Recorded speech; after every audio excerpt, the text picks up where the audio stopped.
Thanks for tapping in with another episode of Streets and Scholars. We got another fire episode to bring you. My name is Alex Alonso. I'm sitting here with Frank Thornton, aka FG. How you doing, man? Man, I'm doing pretty good today. Man, there's been so much stuff going on in the last few days. No doubt. I really don't know where to start, but let's start with a video that you did on FG Unleashed about YG and Tyga. I haven't really had a chance to really get the background at it. I saw some images that definitely looked, I would say, a little moist to me, but I don't know the whole backstory on it. So bring me up to speed on the whole YG and Tyga situation. Well, you know, they did a video based on, I forgot the name of the song. I think it's called Run It or something. But the song is cool. You know what I mean? The video wasn't out yet, but the trailer that they put out and the teaser that they put out was these dudes in a Ferrari dressed in drag with wigs and, you know, makeup piled up on their face, you know, posed as white women, basically. You know what I mean? And I wasn't feeling that, you know. So I took that, what I seen at that moment, did a video on it. You know, a lot of people had a lot to say about it, you know, thousands of people agreed with me, you know, but I also stated that, you know, if anybody disagreed with me, you know, everybody know how to get in touch with FG. You know what I mean? So, you know, like I say, I wasn't feeling it. Once the video came out, I seen the video. The video wasn't that bad. The song is a cool song, but at the end of the day, Alex, I think you know how I feel about, you know, them trying to water down, or, you know, the guys that's, you know, dressing in drag or dressing in women. You know, I always feel like they always trying to water down our masculinity. So, you know, I had a problem with YG doing it. You know, people say, well, the Wayans brothers did it and such did it. I said two things about that, though. The Wayans brothers ain't from Bompton. You know what I mean? And they not gangsters, you know, and they not gangster rappers. You know what I mean? So at the end of the day, if you're going to represent where I'm from, I just felt like, homie, this ain't what you do. You know what I mean? You know, Cube ain't did it. WC ain't did it. No other gangster rappers I know that I root for done it. You know what I mean? So at the end of the day, man, I felt some kind of way about it, and I said something about it, you know. As you should, though. I think YG is a different kind of gangster rapper. And I've been watching his Get Down for the last, I don't know, almost a decade. I remember one time I seen him wearing some really, really tight pants. And I was just like, I thought this dude was a Pyru from Bompton. No doubt. And it just didn't really fit the image that he was trying to portray to the public. So I'm not surprised if any rapper is going to be dressed in drag doing some of this funny style stuff, it would be YG. I mean, you know, I feel you on that, but like I said, I just felt more in tune to say something about it because he a homie. You know what I mean? And like I said, if he was from, you know, down south or he was from the East Coast, you know, or something like that, I'm going to be honest with you, I wouldn't have, you know, went in like that. You know what I mean? But at the same time, homie, you a homie, you represent what I represent. It's not just even as a, let's take this thing further. It's not as a Pyru thing. It's not as a Compton thing. Man, these dudes represent the West Coast, man. You know what I mean? So when representing the West Coast, you know, you got a responsibility on your back to uphold, you know, what the West Coast believe in. And I don't think this is a move that the West Coast believe in. A lot of people come and say, man, it was just a video or they was robbing the bank, you know. But the trailer that they put out, whoever the producers or whoever put this out there, the teaser, man, they knew what they was doing, man. You put this thing out for them, everybody to see them and drag to the world before you put the video out, which left room for judgment and debate. And I had something to say about it. So the excuse is that they were dressed in drag because they was robbing a bank? Right.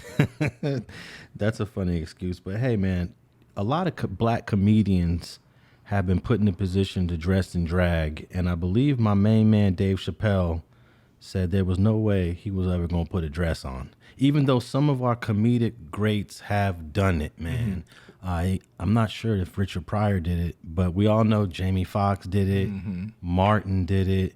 I really think that it is a low point in your career if the powers that be in this town that we call Hollywood tell you to put on a dress and you do it. And I remember Dave Chappelle saying that they tried to tell him to put on a dress one day and he said, it ain't happening. Well, from what I'm hearing, it's called a humiliation ritual, and I didn't know it was an official term for it. I didn't know that it's actual something that Hollywood or the powers that be, says you have to do this humiliation ritual in order for you to go to the next level in acting. So that's why you probably see so many actors at least playing a gay guy once or wearing a dress once, or it's actually a real thing. On the flip side, though, this is not a movie.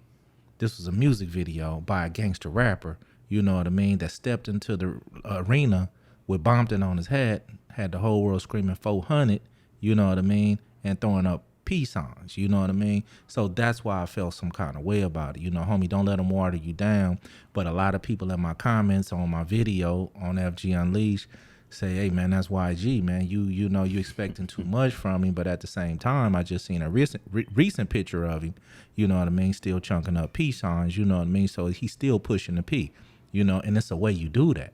And it's unfortunate that some of the homies or some people might, be like, it's cool because, I want to take a picture with him, or I want to do a video with him, or I want him to rap with one of my artists, you know what I mean? But at the same time, man, the rules has been the rules forever. And I see them getting more watered down and more watered down each day, though, Alex. And is it the money that lets people like that kind of get away with it for the most part? No doubt. Because he breaking people off in the hood. Man, he looking out for the homie, so they gonna ride with him. You know what I mean? Even if they disagree with him, you know what I mean? But me growing up as a homie, I always had some people around me that was gonna tell me if I was on some bullshit. You know what I mean? And don't get me wrong. I get it.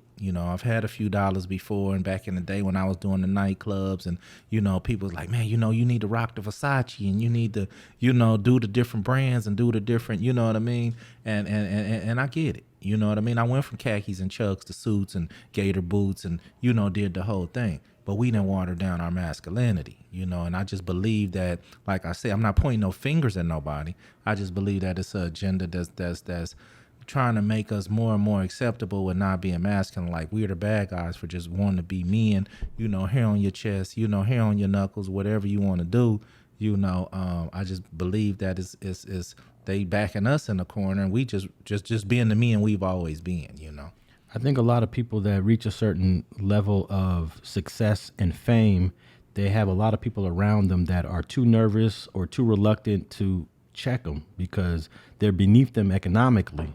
So if YG was from Cross Atlantic and you was his right-hand man and he did this without your knowledge, and immediately after you learned, what would you say to the little homie that did this and he blindsided you with it? It could be the big homie. It's not even a little homie thing. It could be the big homie. You know what I mean? G homie, we don't do that.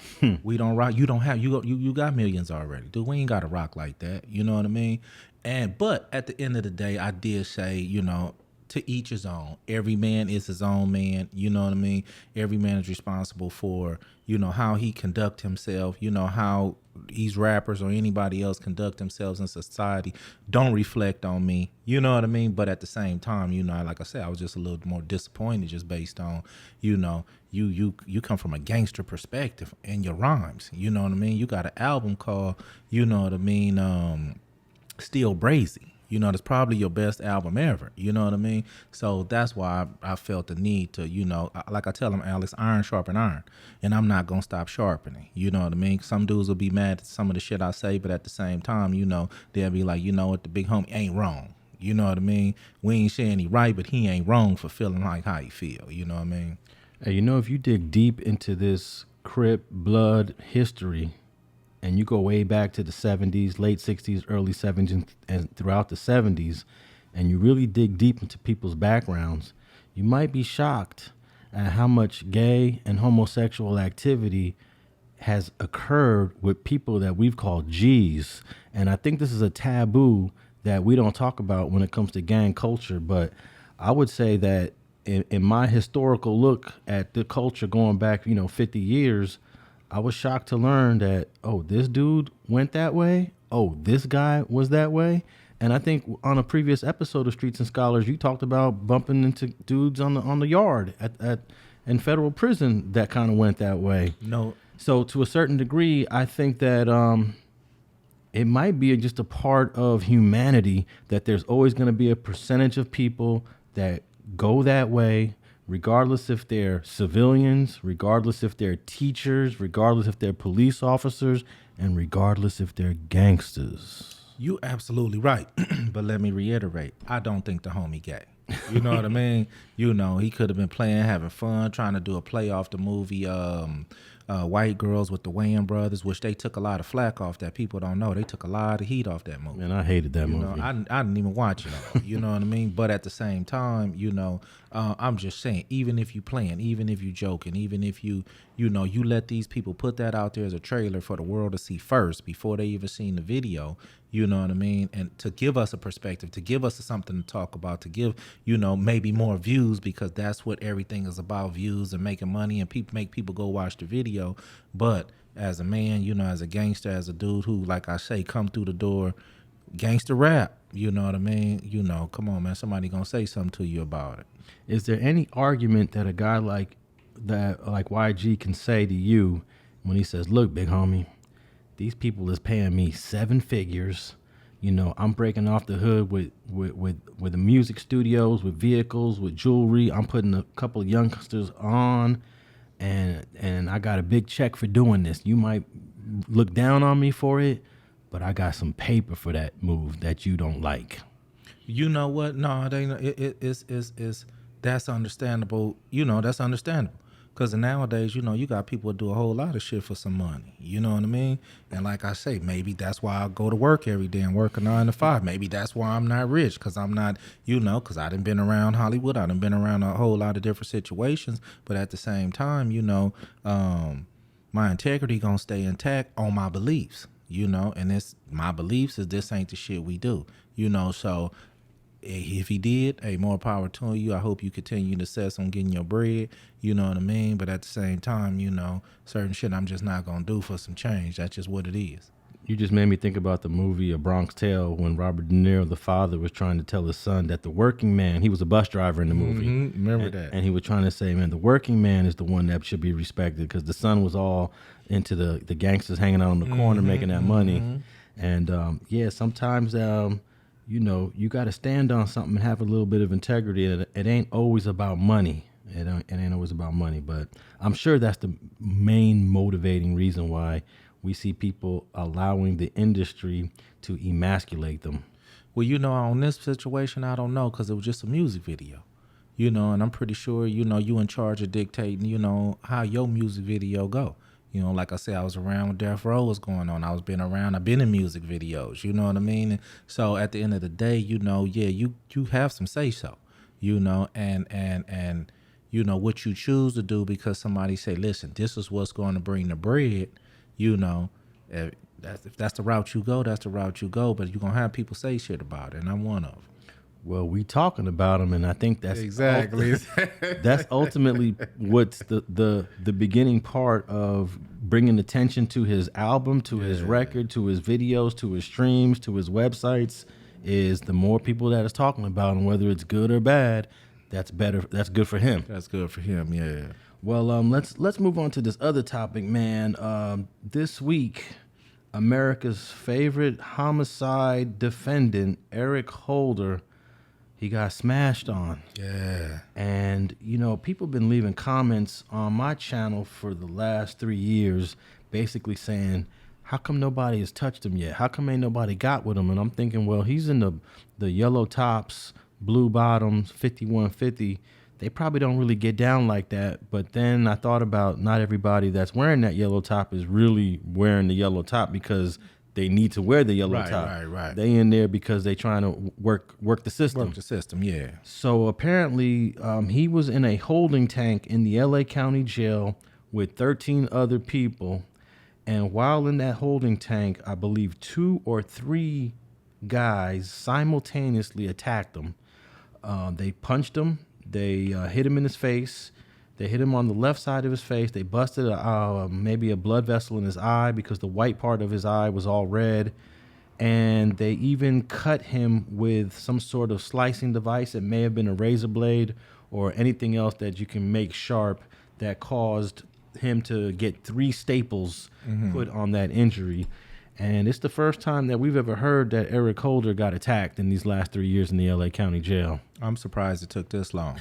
Now, like you say, though, and it could be from so many different people because Nip had so many friends. It could be some Bloods. I mean, it could just be anybody. But at the end of the day, I'm surprised it took so long, you know. And but they may had him, like you say, physically away from other inmates, and this was the one chance that they finally caught up with him, and them two or three, four dudes said, you know, we gonna do something about it today. Well, I wonder that because he's been going back and forth to court more than he's ever been in these last 3 years. He's going back and forth every day. Yeah, you're right about that. So when they put him in this holding tank, I wonder if the holding tank just has a little bit of everybody from the county jail that's going to court, or do you stay with other 5150 people in the holding tank? I'm guessing they probably mix it up because they just think, all right, everyone's going to court. There shouldn't be a problem. But today it turned out to be a problem. Well, you know, I remember coming back from court on them county jail buses, and when you jump off that bus, you know, they ask you what unit you was in, you know, because I got tired of going to the blood module. So I got to the point where I start staying on the main line. Whatever gonna happen on the line is gonna happen, you know. So I'll start walking the line. But when you come from court and you on the main line, when you come back, they ask you what unit you in, and what they'll say was go to cell 32. You know what I mean, Alex? And I never forget, man. I went to, they said go to cell 32. I'm talking to some homies. I'm walking. I turn the corner. I walk up in the cell. It's a turnstile type of deal where you can go in, but you can't come out. So I walked up in the cell, man, and I go up in there, man. I'm chilling for a couple seconds, and it didn't take me 10 seconds when I looked. I see Hoover on this one dude arm. I see, you know, Grape Street on this other dude arm, and I see nothing but Crips tattoos and hearing Cuz, you know, simultaneously. Alex, I walked into a Crip tank, you know what I mean? And I'm like, they finna beat my ass, right? You know, so I'm already saying they finna beat my ass. As soon as they ask me where I'm from, they finna beat my ass. I seen the homie Woody from Campanella. He was a trustee. He was sweeping past, and I looked at him, and he looked at me, and without saying a word, he spent off. You know what I mean? And he came back, and sheriffs came back, open. Yeah, you going to another cell. And I walked out and shit, and the homie, because he was a trustee, got the sheriff's. And as soon as they let me out, you hear them say, "Cuz, we had one." You know what I mean? I mean, I was that close. I mean, they would have smashed me. So it was that easy. You know what I mean?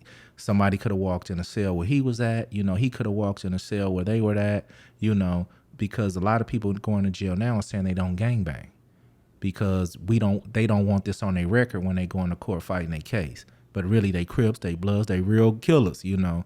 And he probably got in a tank with them, man, and they did him in. So when you got into that situation where there was a Hoover and a Grape Street, was that considered a holding tank? Yeah, it was just a holding tank, and they was gonna move you, you know, but it was just a temporary holding tank until they send whoever going to certain units. They gonna come call people out, you know what I mean? Hey, you, come on, you know. So it would have just been a certain amount of time that they would have came and got me to go to another tank. But if the homie wouldn't have seen me, you know what I mean, and got me out that tank, I mean, I was good as smash because you're talking 20 dudes in there that wouldn't. I mean, you know, I'm the only. They would have just thrashed me. It wouldn't have been no doubt about it. You know. What's the maximum amount of people that would normally be in a holding tank? Because they said there was 13 in this one when Eric Holder got attacked. That was light. You talking about the LA County Jail, man? They'll cram them in. You know, you'll cram them in till you dudes sitting on the floor, dudes sitting on the sink, dudes sitting everywhere they can. So it probably was just an early. They probably just got him before other guys even, you know, got in there to, you know, because it probably would have been more. So a tank just 13. Or it could have been some other dudes that's, like you say, playing the system, that's acting, you know, like they 5150 just to, you know, either get some sympathy from the courts or, you know, work whatever angle they work. And when he came up in there, but that don't mean they wasn't some real gangsters. You know what I mean? Yeah, man, I was surprised that the other day he wasn't in court. The judge actually dismissed the whole court. He told all the jurors to go home.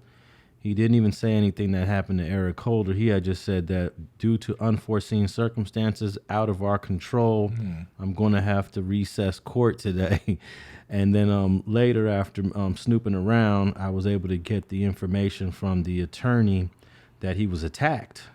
And he ended up having to get an MRI, and I thought that was interesting because MRIs are usually what you do after a serious injury. No doubt. I was surprised when you did say, I heard you say that he had to get an MRI, but I didn't forget the point that you said he had to get some staples. 3 staples, not stitches, but Right, staples. right. I was going to say that a lot of people don't understand that staples cover a larger territory than stitches. So 3 staples can be equivalent to, 20 stitches. You know what I mean? So he probably had a nice little significant cut, based on, the attack that happened, them being in a holding tank. You know what I mean? Yeah, three staples on this cut that he got on his back of the head somewhere. I'm trying to picture if it required 3 staples. You're saying that could probably be equivalent to more than 10 stitches, or? Yeah, possibly so. Yeah, because the staples, like I say, carry a wider area than stitches would. Stitches are in and out, in and out. Those staples cover kind of like a chunk. So I would definitely assume that it's more than 10. And why staples? If you and I just go to the emergency and we get a cut, they're gonna give us stitches, right? Not so much anymore. Technology is evolving. Depending on where the cut was and how much skin was available to put the staples in. I believe all those contribute to how they do it. But I don't know. I used to see homies with staples. I see them with stitches. I've had plenty stitches. I've never had any staples. So it's fair to say that if it required 3 staples, this must have been a decent cut. No doubt. No doubt. Now, I don't think I would characterize this as a stabbing. And I don't think they used that term when I talked to the attorney. He didn't use stabbing, but do you make a distinction between getting cut or a stabbing, or is it all the same? No, it's different. A cut is different, a stabbing is different, and a poke is different. You know what I mean? Because sometimes when you get stabbed, you got a full blade. You know what I mean? And when you get poked, sometimes you have a smaller circular thing that you use. So you're getting poked. You're not getting stabbed. So it's a stabbing, but it's not with a knife per se. Because people making knives out of anything. People are making weapons out of anything.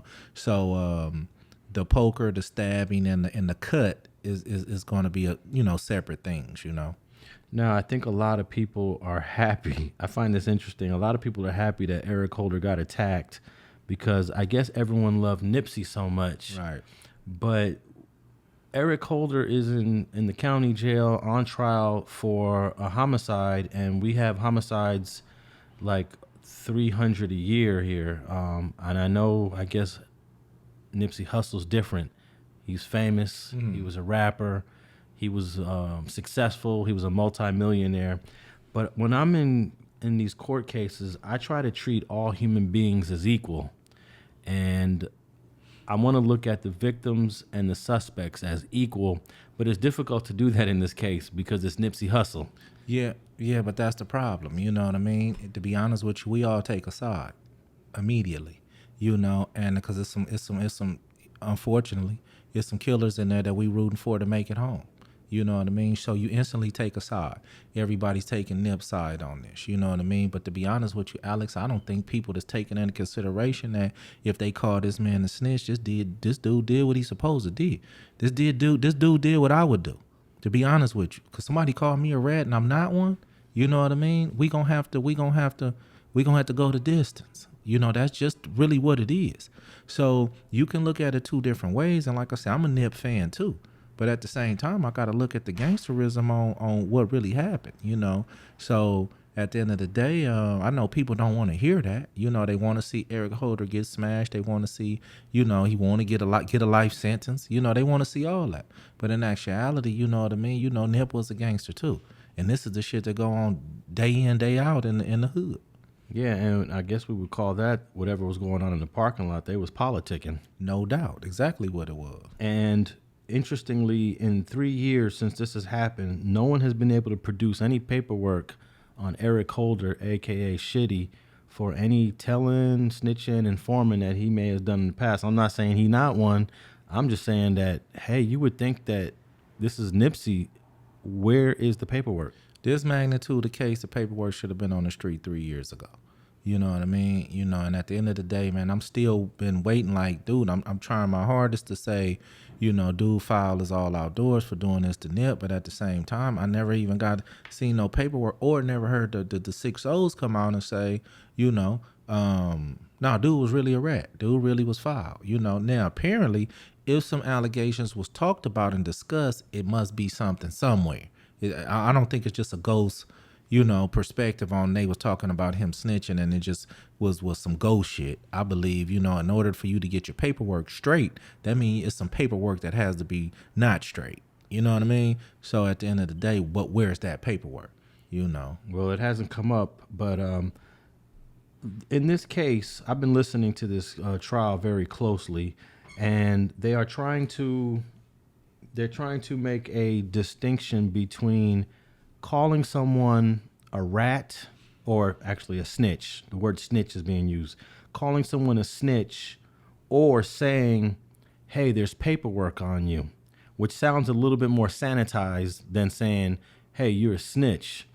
And I'm just wondering, from your perspective, if someone came at you and said it in this other way, hey, there's some paperwork out on you. I haven't read it, but you need to address it. Does that sound a little bit more sanitized and less confrontational than saying, hey, man, I heard you a snitch? No, it's the same to me. It's all the same to you. It's the same to me, because if a dude come at me and say, there's some paperwork out there and I need to get it straight, you know what I mean? For one, you know what you've done in your life and what you haven't done. You know what I mean? So for me, we going to deal with this situation right here. And it's going to be, and to me, you don't deal with snitch allegations over no smallly. You don't deal with them lightly. You don't deal with them, you know what I mean? Because for one, if you calling me this, you should have this in your hand or saying you can produce it. If you can't produce it, me and your homeboy should be smashing. You know what I mean? But I'm definitely going to do it. If I'm in jail, I'm going to stab your ass straight up. I'm not even going to give you the opportunity. You know what I mean? Bring it out. Don't throw no allegations out there that there's some paperwork on me. I'm going to stab your ass right now for that. You know what I mean? Because I know it's not. You know, now, don't get me wrong. The dude who everybody say that they didn't snitch, you know what I mean? Even the ones that did.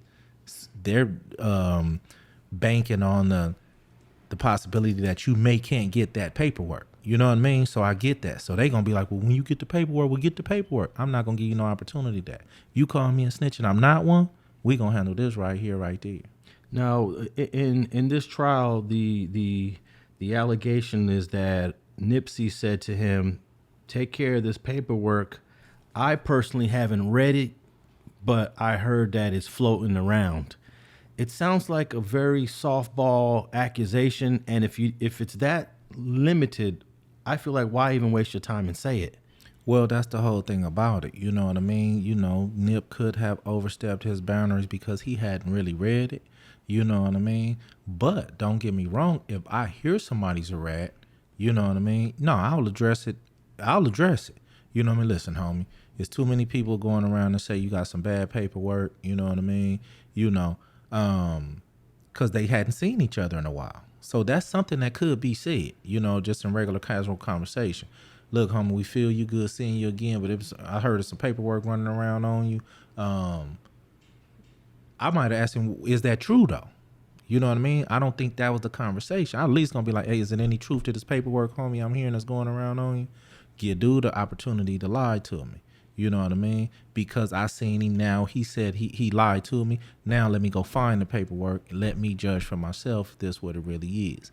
But I'm not just going to say, you know, I heard there was some paperwork on you, get it straight, you know. Yeah, that was pretty much the testimony from Cowboy. One of the responses that Eric Holder had to Nipsey regarding the paperwork, he said that, oh man, that's just niggas hating on me. And then he moved on to the second issue, was asking everyone if they listened to his music. Apparently, when he asked about, hey, did you hear my music? Everybody kind of just shrugged him off like, nah, man, we ain't messing with your music. So some people are starting to think that maybe Eric got so mad because they dissed him over his music, and maybe Nip never did call him a snitch, because that's what Cowboy's trying to, his I guess Cowboy's narrative is that, nah, man, the little homie never called him a snitch. He just said something about some paperwork. It was a cool conversation. They was homies, and he was just giving him some advice. So he's really making it seem like it wasn't no issue in the conversation. So then why would this guy get so mad? Because they didn't want to listen to his music? I don't believe so. You know what I mean? And don't get me wrong, you know, but his answer is for somebody saying that his paperwork wasn't straight, and he said that's probably somebody hating on me. That would make me believe that you're a rat right there. You know what I mean? Because at the end of the day, somebody hating on you, come on, dude. You know what I mean? Let me tell you one thing about gangster shit, what I do know, Alex, from my experience. When dudes are hating on you, they'll say all kind of things. They'll tell your girl on you that you was with another girl. They'll, you know, slash your tires. They'll steal your car, you know, steal your datings. You know, they'll do a whole lot of shit.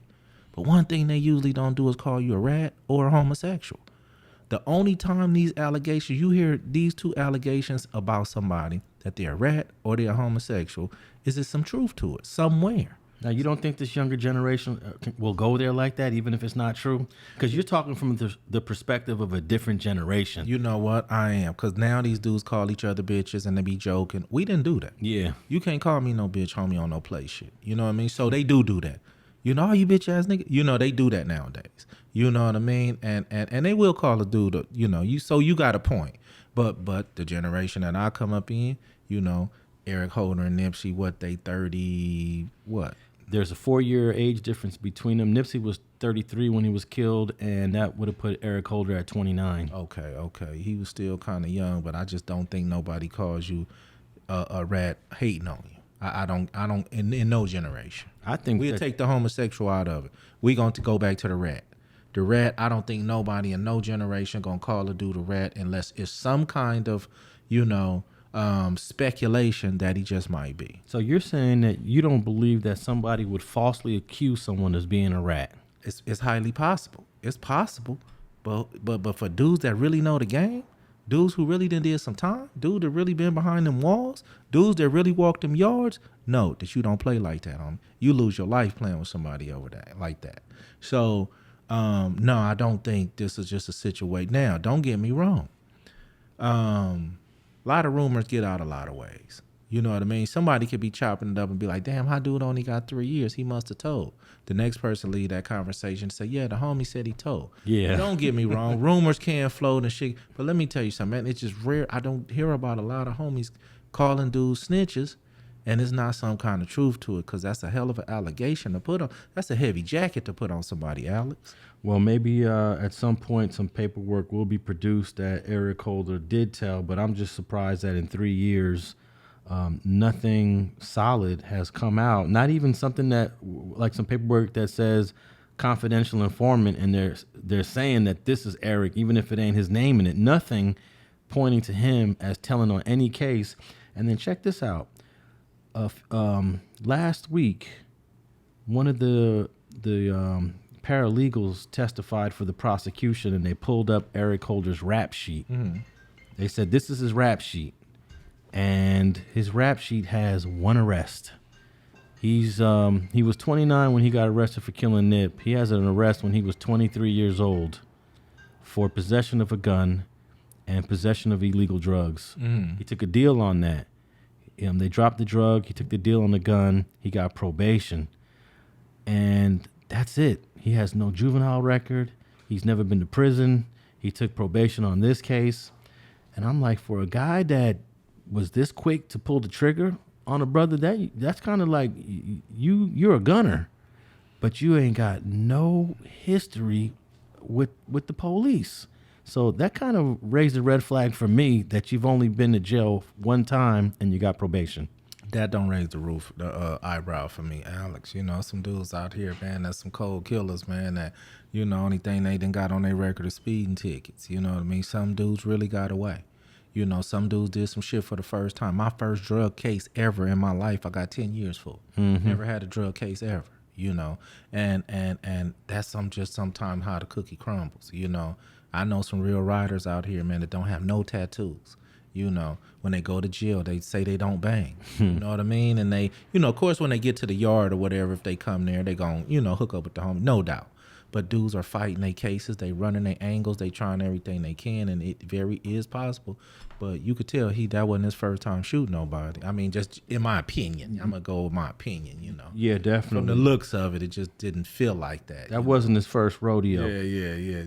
In my opinion. Yeah, but someone I shared my same view on his rap sheet with a couple other people, and they basically said the same thing you said. That one guy said, we call those guys worms. They don't never get caught. Yeah. So I just thought that was a little surprising, but because if you look at the video, the way he did his thing, he looked like this is what he does. Yeah. And no disrespect to Nipsey and the tragic way that he lost his life, but this dude, as Denzel Washington would say, was surgical with it. Yeah, no doubt. Yeah. But let's move on to this other topic, because related to the same case, they've been trying to drag Nipsey Hussle's longtime friend who went to Hamilton High School with him. They grew up with each other since teenagers, and they did music together a little bit. In fact, the first person that Nipsey Hussle shakes hands with in this video, moments before he gets killed, is a guy named Rimpaw. Mm-hmm. And I think we got to give Rimpaw, his due props for sticking to what he believed in, whether you think it's a code or not a code, but he stuck to his beliefs. No doubt. Even after the government found him, tracked him down, and served him with the legal papers that basically said you have to come to court and tell your side of the story, he still defied it. He violated the court order. District Attorney John McKinney told the judge that instead of the $50,000 bench warrant that we normally issue for this, can we raise it to $500,000? They raised it to $500,000. He wasn't swayed. And earlier this week, we find out that the judge canceled the subpoena. They called it, they squashed it. There was a body attachment.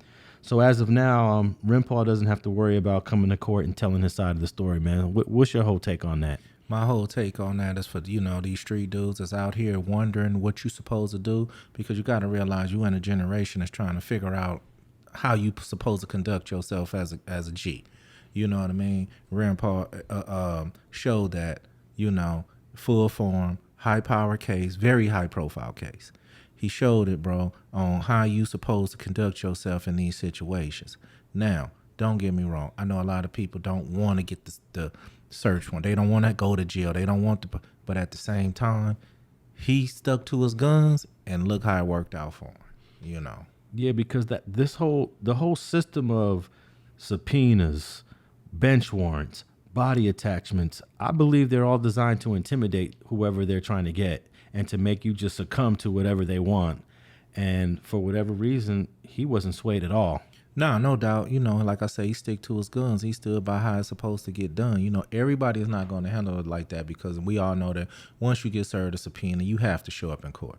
Everybody is not going to put everything on the line and say, I'm not coming. You know what I mean? Some dudes with jobs that work on normal jobs, I'm not sure if he did, but a lot of times they could find out where you work and they'll come to your job and get you.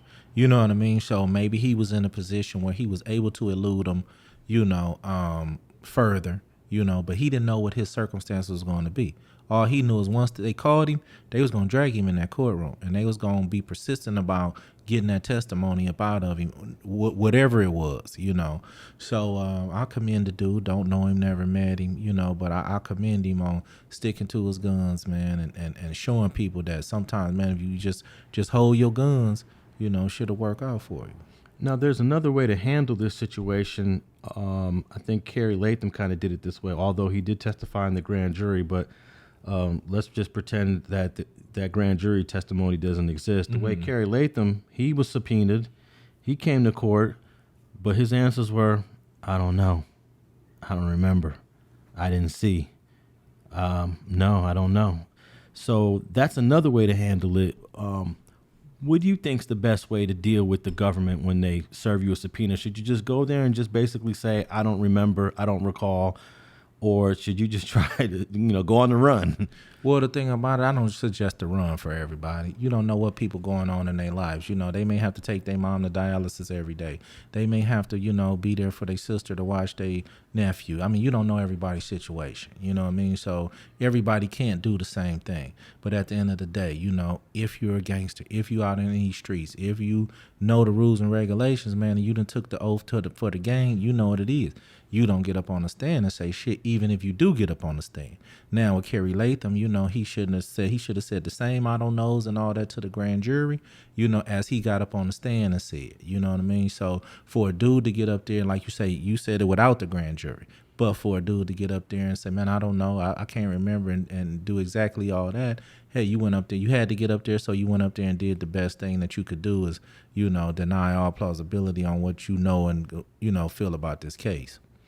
Yeah, I think that I know this will never happen, but I think that the court should honor and respect the people who don't want to testify and do the best they can with their case with the people who don't mind testifying. But forcing someone to come to court, it just doesn't sound American to me. Like, yeah, we're going to drag you in here. We're going to put you on the stand. We're going to put you under oath, and we're going to make you answer these questions. It almost sounds like some sort of regime, like, like if we're in North Korea or something like that. Well, the thing about it is, Alex, I'm a very understanding guy, all the way around. Most people can say that, but sometimes when it's your people, when it's your son, when it's your daughter, you know what I mean, you tend to look at it different. You know what I mean? You want the homie to get up there and say what he saw, for some people. I lost a brother in the streets before. You know what I mean? Like I say, I understand the dynamics of this gang shit. But for when people are in their emotions and their feelings and they lost a loved one, they want to see the killer get convicted to every extent of the law. But at the same time, you was out in the street living by a code that was lawless. You know what I mean? So I do understand exactly what you just said, but on the flip side, I do see how these people, when it's their people, when it's their family member, they like, this some bullshit. Y'all need to go find this dude and make him get on the stand and say what he saw. And that's the kind of reality of both sides to it, and I happen to see both sides. Well, I had spoke about this in a video I did on the StreetTV platform, and I was basically saying, look, I'm sitting there in court, I'm listening to all the witnesses. They're already up to like witness 15, and they've already laid out their case. Their case is already pretty good. There's nothing that Rimpaw is going to add. It's not, his testimony is not going to make or break the case. If he does come to court, he ain't answering any questions. So why are you wasting your time on searching for him? They're trying to do surveillance. They're trying to track him down. This costs money. Right, no doubt. Yeah, that's taxpayer money. Even I heard the LAPD detective saying, yeah, we know where he's at. We're going to try to get him. Yeah, you're sending people there. That's money. And he's not going to answer any questions. So I was doing this video saying, accept the witnesses that you have and make the best of your case that you can. And then we find out earlier this week they canceled the warrant on Rimpaw. So basically it was all for nothing. Well, you never know. They might have been looking at your video and say, you know what, Alex is right. Alex is 100% right. We're not going to get nowhere out of this. You know what I mean? Let's move on, keep going what we have, you know what I mean, and push forward. But Alex is right, man. We're not going to, it's beating a dead horse right here. And a lot of times when the prosecution and the police do spend so much time on bringing witnesses that end up being, I guess you would say, hostile witnesses, you get the jury starting to get agitated because the jury wants to go home at some point. They're like, damn, we're going to be here another day and another day. How many days are we going to be here? So you also got to make sure you keep your jury happy and satisfied and not drag them through this case, because a lot of the jurors, I'm sure right now, they're ready to go home. It's been since June 2nd. Dang. And it's almost a whole month, and they're talking about trying to, track down more witnesses. So I think there's also a decision made that's considering the patience of the jury that most of us, we don't even talk about it. I don't think the jury. I think the jury and people have already made up their mind, because it's not a guilty or not guilty. You know what I mean? The man admitted to what he did. You know what I mean? He came and said, "This is why I did it." So I don't think this decision is as hard as a guilty not guilty. You know what I mean? This is going to be a guilty all the way around, but under what circumstances? You know, like you say, bringing Grandpa in wasn't going to change that. You know, but I do understand that they do want to get all the evidence that they can in front of a jury to, you know, give them the best information that they can to make a decision. Yeah, the prosecutors love to over-prosecute. No doubt. You know, that let's put up double the witnesses. Yeah. And because the more the better, the more the merrier, and hopefully we can convince this damn jury for a guilty verdict.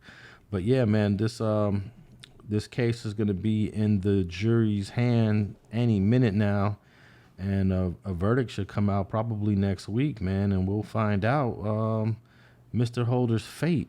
He's going to have a tough time when he hits that CDC, because they don't have these SNYs anymore, and then most of them are integrated. And I know some of the guys on the 50-50 yard, they're trying to come home also, but at the same time, it might be a little risky for him on these 50-50 yards. Well, no doubt, but you're not talking about a level 1 or 2 yard either.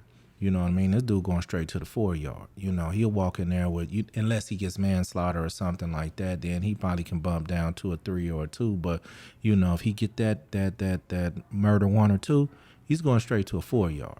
You know, and it's different. Them dudes still up there rocking and rolling, Alex. You know, a lot of those S and Y yards. You know, it's a lot of 1 and 2 level guys down there. You know, when you get to talking about that 4.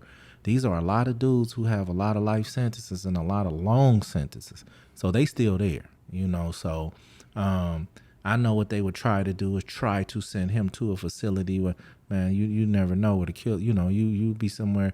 A gangster could be good the last 10 years until this dude walked through the door. Now, do you think when he gets to a yard and he's on the yard with other neighborhoods and they want to press him, and he just says, look, man, this dude tried to call me a rat in front of other homies, and you know how that go. With any other person, y'all wouldn't be tripping on me because it's Nipsey. It's an issue. Does he have something to defend himself on when he does get to that prison yard? Oh, yeah, he do. And that's just what you said.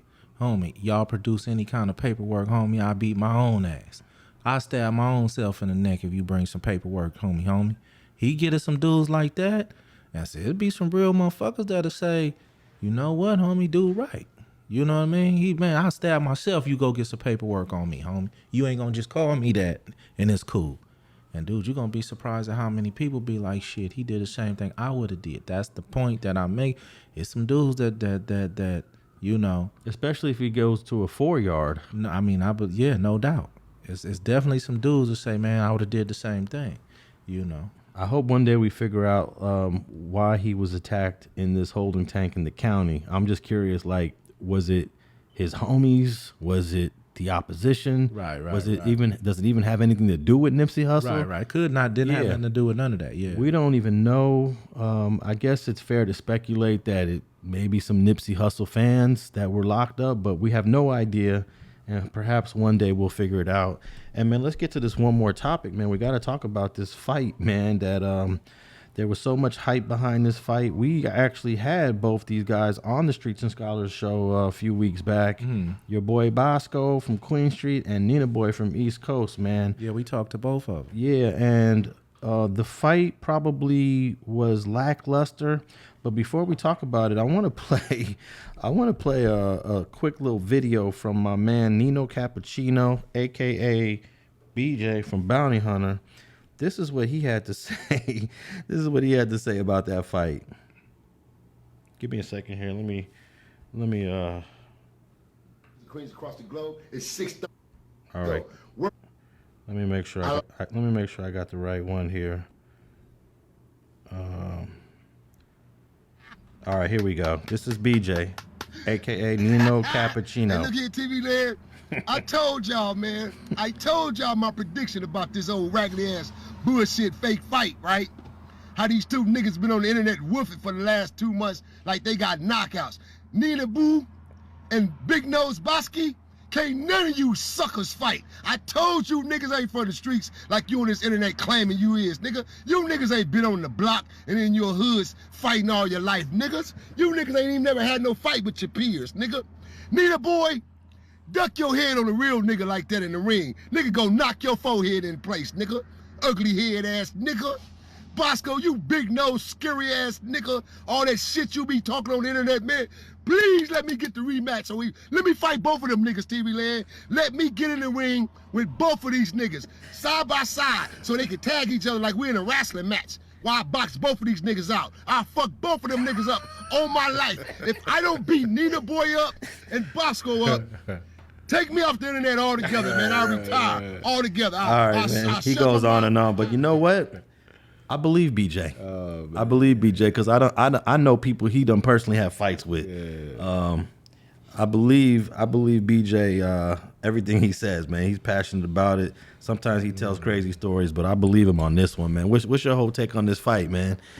Man, it's hard for me to even talk about it, Alex, to be honest with you, but right here on Streets and Scholars, we say we gonna keep it 100, you know what I mean? And it was definitely I hadn't seen nothing like that between two gangsters, you know what I mean? And my thing was this. I'm a firm believer in it ain't about winning or losing, but squad. Go fight your fight. Go run your fade. I didn't see no lockups, no nothing. That one little 5-second little situation.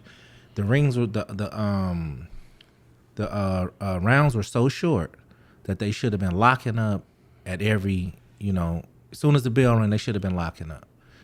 So I mean, what you want me to say, bro? You know what I mean? The internet just been on their helmet since it happened.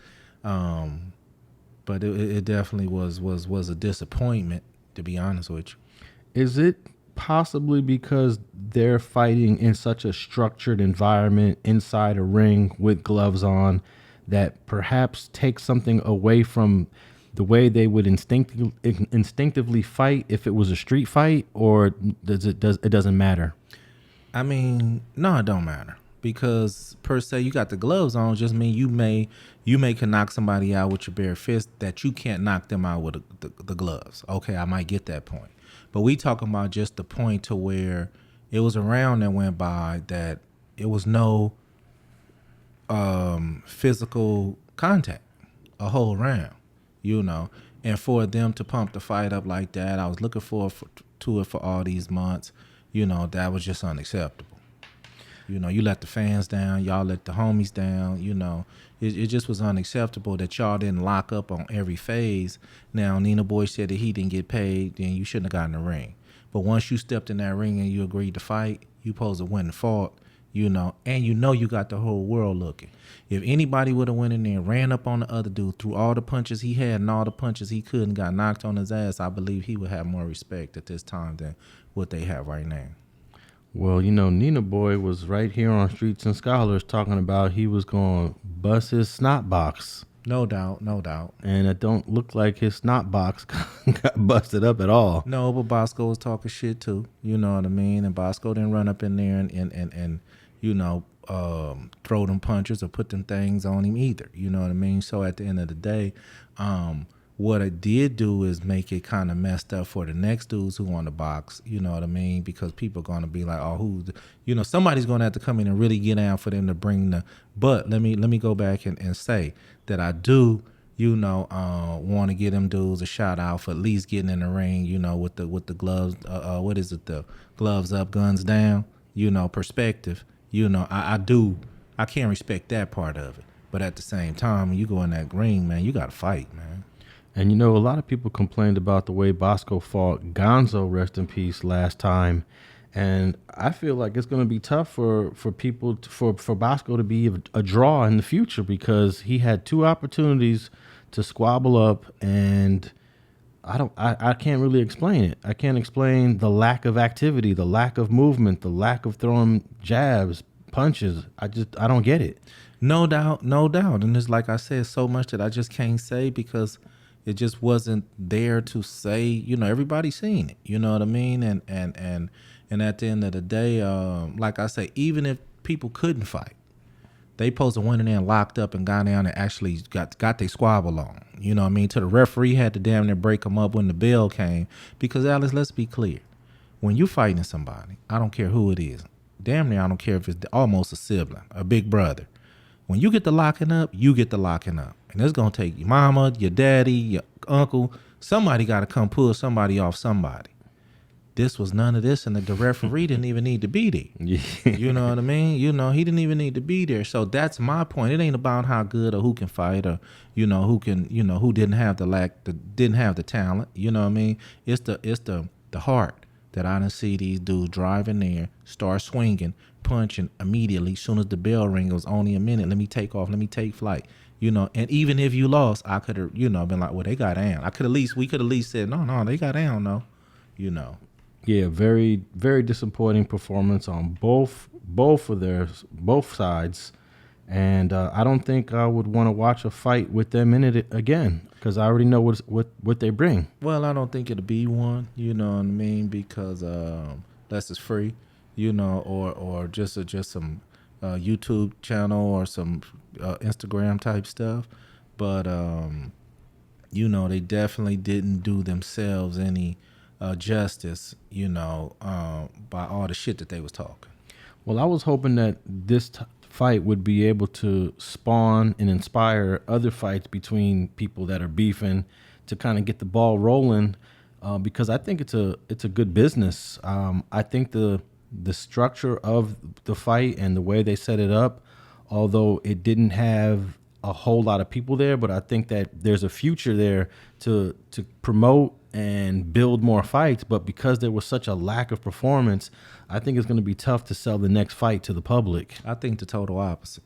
You know what I mean? I think it's guys out there that's itching now to get out there and show, you know, because don't get me wrong, don't forget, New York tapping in, you know, Chicago tapping in, and dudes cracking little jokes. Niggas in Cali can't fight, you know, and they only jokes. Dudes coming back and say, you know, we know it's dudes out there that got hands, you know what I mean? But at the same time, this is the joke right now.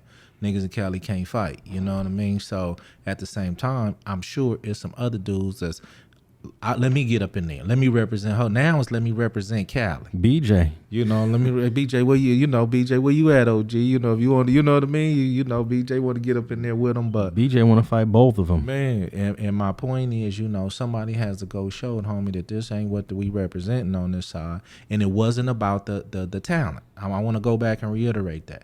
I'm not knocking nobody who can't fight. It's about do fight. Get up in there and get your ass whooped in if that's the case. And that's hood shit. Long as you got up in there and fought, homie, and squabbed and got back up again until you couldn't get up, you know, no more. You would just, you know, get up in there, run up in there, lock up. They done lock up, man. Well, I think these promoters, if they're going to continue to do more fights, they got to vet these guys in a way that the audience, the fans, are going to get a real fight. So I don't know how you do that because, you know, we don't have people's records, you know, that we don't have their fight record. I can tell you this, if BJ was in a fight, I know for a fact it's going to be some punches thrown. Yeah. If they put BJ, Nino Cappuccino with the right person. But not everybody, we don't know everybody's fight history. Like we have no idea. I had no idea, at least, Nina Boy's fight history. I just went by what he spoke. He sounded like he was ready to get down, but he didn't do anything impressive at all. No doubt, like I say, but it is dudes eager to get in there to show that this it gets better than this. You know what I mean? Even on a friendly fade, you know, it gets better than this. But Nina Boy was so eager. I mean, he had all the one-liners. He had all the enthusiasm. I mean, he really sold that he's going to go in there and squab, and we got nothing. So just because the next guy is going to come out there saying the same thing, like BJ will talk that shit, but I know he coming in there with some heat. Right. I know that. And I think there's got to be a way that if they're going to continue to do this, whether it's the 1111 network or whoever wants to do promoting, I mean, it might be something that I might be interested in getting involved in the future. Just make sure you got some guys that are going to, you know, leave it all in the ring and put it all out there. But that was disappointing. Well, you know, I don't know. It might have to go down to a situation, Alex, where to the point you got to have a side dude on the side with his gloves. If y'all two don't get down, this dude finna come up Yeah, like a DP or something. You know what I mean, dude? If y'all don't fight, somebody go come here and fight your ass. You know, you can get DP'd in the middle of the fight. In the middle of the fight and shit. But hey, man, like I say, man, the cause itself, though, like I say, man, I do like the what they were about, you know what I mean? Let's fight it out, let's not shoot it out, you know. And I do respect that cause, but at the same time, when you say let's fight, it got to be a fight, you know. Now, have we heard of any other people that said they want to fight and that they're willing to fight? No, I've had about 10 people call me and say, man, I'll get out, put me in there, you know. But like you say, we would have to get our stuff together, get us a gym together, you know, and promote it, you know what I mean, and have a street TV, you know, a boxing marathon, you know, have an undercard, have the main card, you know, and get out there with some dudes who got some issues with each other and get in there and really squad, you know what I mean? Well, on that note, let's call this episode a wrap. Episode 20 of Streets and Scholars. I want to thank everybody for tapping in with another episode of Alex and FG on Streets and Scholars. If you're listening to us on Apple Podcasts, please leave us a rating and review. Make sure you tap in with FG at FGeneral1 on Instagram and on his YouTube channel, FG Unleashed. Make sure you hit my channel, StreetTV, where I'm bringing you all the Eric Holder trial updates. And if you want to tap in with me personally, I'm at Alex Alonso 101. And thanks for tapping in on another fire episode of Streets and Scholars.